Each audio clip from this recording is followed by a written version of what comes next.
A Viking pocket knife? Parang nakakapanibago, no? Dahil when I think about Vikings, ang usually pumapasok sa isip ko ay mga ganitong blades, oh.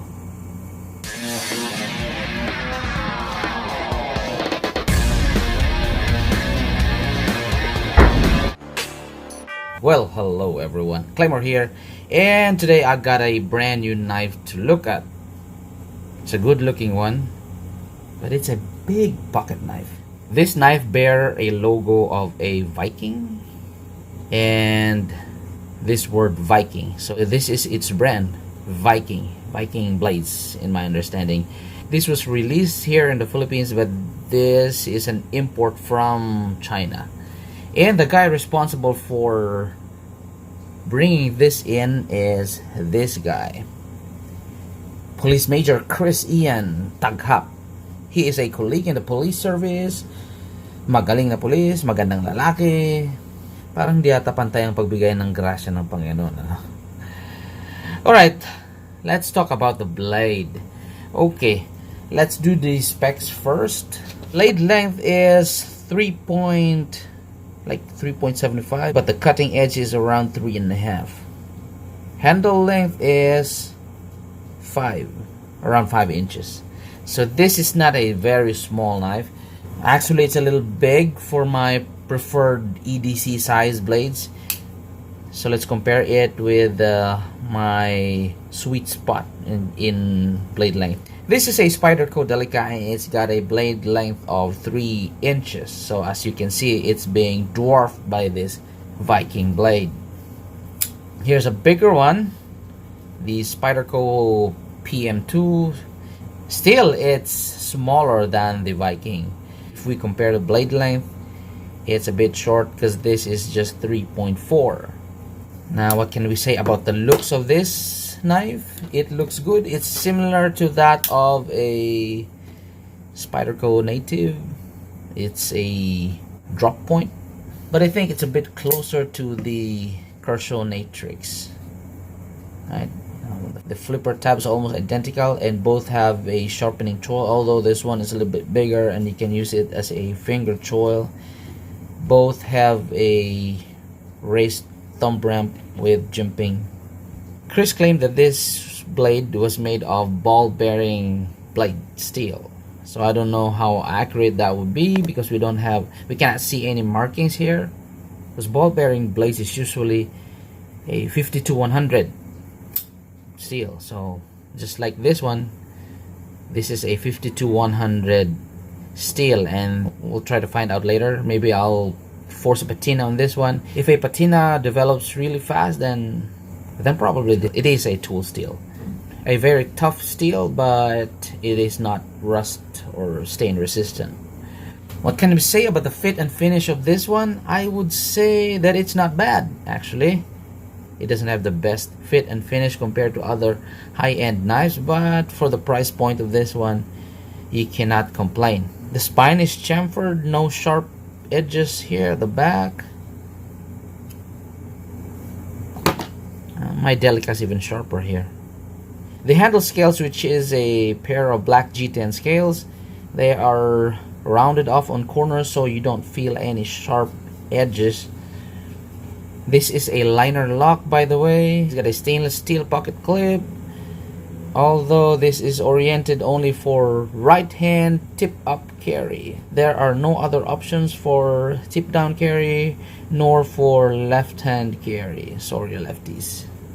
The pivot screw is, in my opinion, this is a T8. And these two screws which goes through the back spacer, which I believe is also made of G10. These are T6 also. So these two are supporting the liners. Now how about the action? Man, it flies fast and firm. I think the D10 is just perfect, that you don't need to force it to flip it open. Just the right force and the blade flies out really fast and locks in. Okay, you can also utilize this cutout here to open the blade, although I would have preferred this to have been cut all the way through, but you can open it with ease. So 2 opening mechanisms for this one. I like the action in this one. I believe this folder has a bearing for washers, not for bronze nor Teflon washers for this one, and that explains why it has good action. I think it will even improve if we put some oil on it, because it feels a little bit gritty.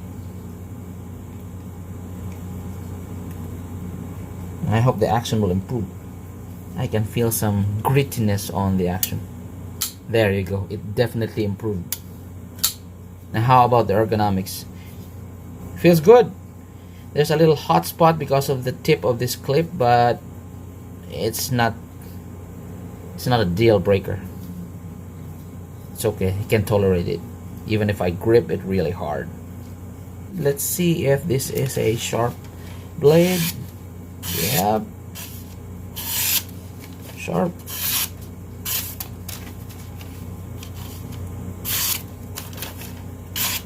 Oh yeah, it's good. It's definitely sharp and a very usable blade. Can it shave?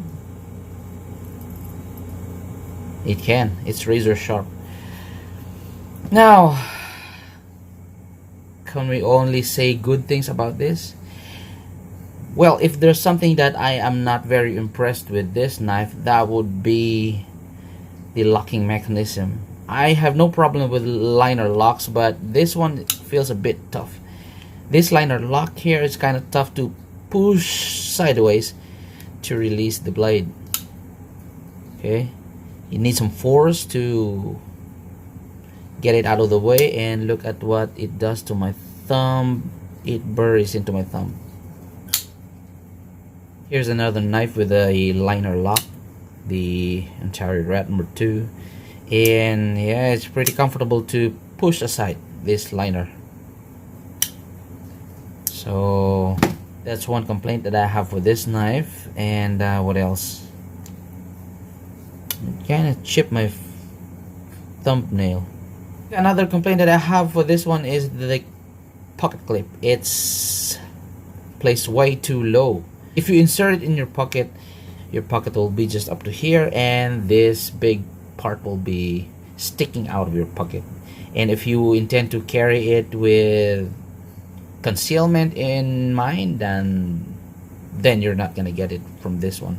A dip care pocket clip would have been nice for this one, but those are very minor stuff, and definitely not a deal breaker, because the best reason that you would buy this knife is the price. Would you believe it? This guy is selling it for 900 pesos. That would be like 18 US dollars. These knives coming from China are really doing good when it comes to pricing, and they're getting popular these days because of the low price but with great quality.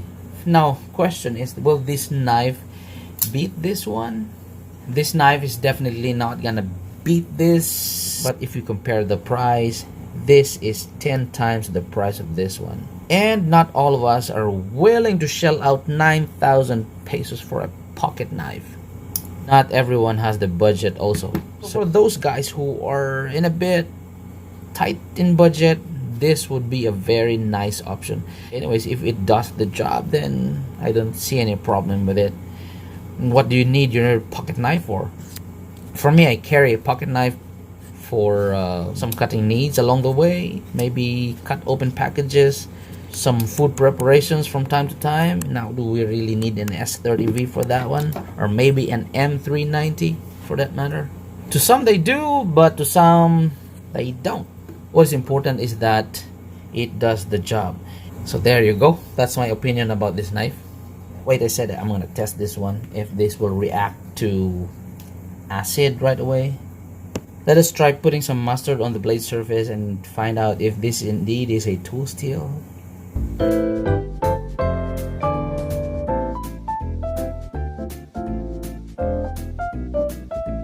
If this reacts really fast, then probably it's accurate that this is a ball bearing steel or a 52-100, because this PM2 I have, I gave it a forced patina using mustard, it didn't take very long for the blade steel to react. So let's find out on this knife how fast is the reaction.